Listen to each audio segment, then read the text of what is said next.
ameondolewa kwenye kinyang'anyiro cha urais, huku mahakama ikisema zinaamini kuwa mgombea huyo alipoteza uraia wake wa Cote d'Ivoire siku alipopata uraia wa Ufaransa mwaka wa 1987.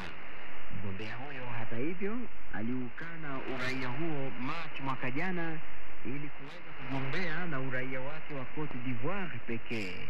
Tidjane Thiam amepatilia mbali kabisa uamuzi huo wa mahakama.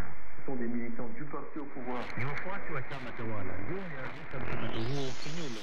Ndugu yangu kuwasilishwa na mawakili wa chama tawala kuleta kesi mbele ya majaji wateuliwa na utawala. Siwezi kukubali maamuzi haya sababu ni kinyume na haieleweki.